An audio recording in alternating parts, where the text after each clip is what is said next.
Saudara-saudari terkasih, apakah saudara sudah memulai hari ini dengan penuh sukacita dan punya niat untuk berbuat baik meskipun kecil? Semoga Tuhan memberkati niat baik saudara. Anda dan saya tentu pernah mengalami ketika pergi ke suatu tempat dan kembali ditanyai bagaimana acaranya, apakah menyenangkan? Bagaimana makanannya? Apakah enak? Biasa hal itu. Dan seringkali ada yang menjawab, wah makanannya nggak enak. Acaranya membosankan, nggak nyaman.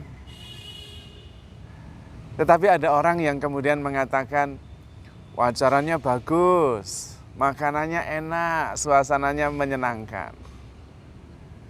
Bisa jadi orang itu pergi ke acara yang sama. Dua-duanya mengikuti acara yang sama, pergi ke tempat yang sama, tapi reaksinya berbeda.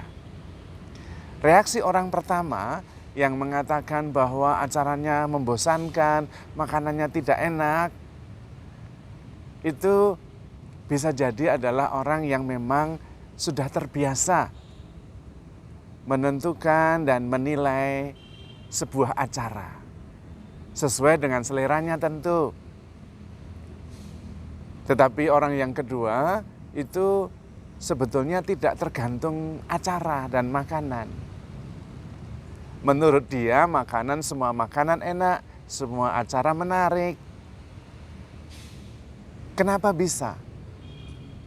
Karena orang yang pertama suasana batinnya ditentukan oleh sesuatu yang ada di luarnya. Maka kalau diajakin ke sebuah acara, yang terpikir pertama kali apakah acaranya menarik atau tidak. Dengan siapa saya pergi. Makanannya bagaimana. Siapa yang menyelenggarakan. Itu penting bagi orang yang tipe pertama. Yang suasana batinnya sangat dipengaruhi oleh lingkungannya. Sementara orang yang pertama nggak masalah. Mau pergi kemana, acaranya apa, makanannya bagaimana, enggak masalah, semuanya enak. Kenapa? Karena nyaman tidak nyaman baginya ditentukan oleh hatinya sendiri. Dan memang sebetulnya saudara-saudari terkasih, kita itu mempunyai kemampuan batin yang luar biasa. Bahkan tidak melakukan apa-apa pun kita bisa bahagia. Saya berdiri di sini bisa bahagia. Saya duduk tidak ngapa-ngapain bisa bahagia. Tidak usah kemana-mana bisa bahagia. Dan bisa.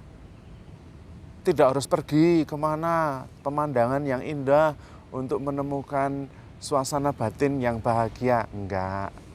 Harus berkumpul bersama dengan sahabat-sahabat yang menyenangkan. Enggak juga. Sendiri bisa bahagia.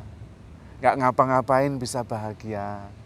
Karena kebahagiaan itu tidak ditentukan pertama-tama oleh suasana di sekitar kita.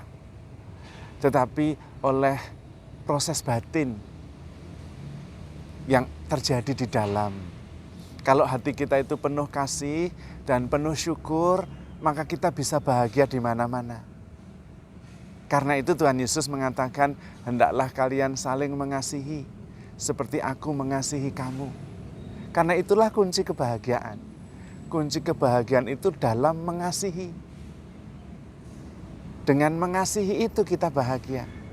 Karena mengasihi itu melampaui segalanya. Melampaui suasana batin yang tidak menyenangkan, melampaui saudara-saudari di sekitar yang kadang menjengkelkan, melampaui juga acara yang kadang-kadang membosankan, melampaui juga makanan yang kadang-kadang kurang enak.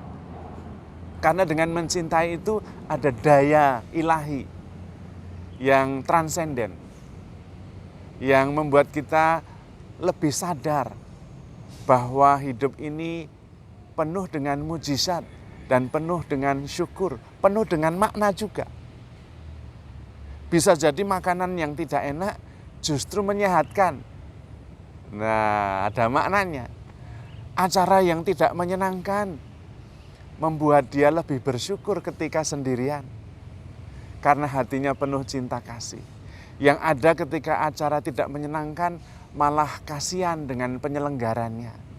Malah prihatin dengan orang yang sudah berusaha mengusahakan acara sebaik mungkin.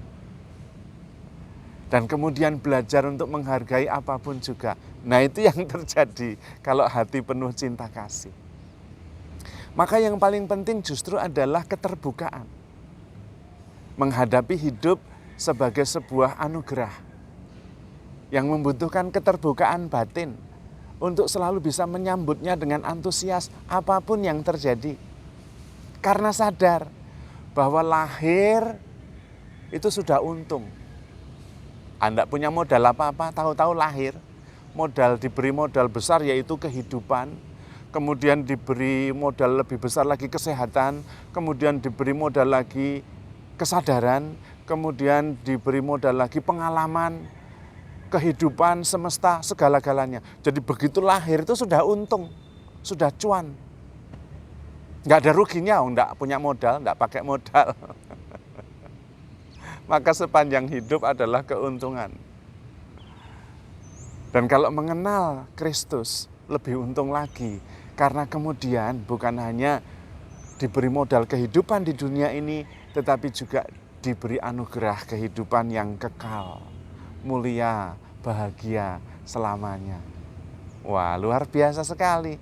Karena itu orang yang sadar bahwa lahir saja sudah cuan, apalagi kemudian oleh Tuhan Yesus dianugerahi kehidupan kekal, tidak punya alasan untuk tidak bahagia. Acara apapun menyenangkan, makanan seperti apapun enak banget. Nah, karena memang sudah cukup, bahkan berlebih. Suasana batinnya itu adalah suasana batin yang penuh syukur. Sungguh layak dan benar, pantas dan menyelamatkan, bahwa kami selalu bersyukur kepadamu, ya Allah, penyelenggara kehidupan yang bijaksana, yang menganugerahkan Sang Putra untuk menyelamatkan kita. Lah, kalau setiap kali doa syukur agung kan begitu. Karena memang rasa syukur itulah yang menyelamatkan. Rasa syukur itulah yang membuat kita penuh sukacita. Tidak tergantung oleh situasi yang ada di sekitarnya.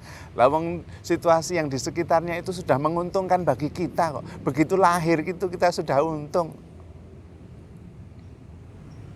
Kesadaran ini yang seringkali tidak muncul.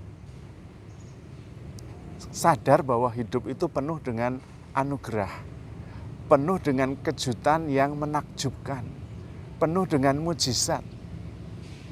Kita tinggal membuka diri, sadar, terbuka dan bersyukur, menyambutnya dengan antusiasme.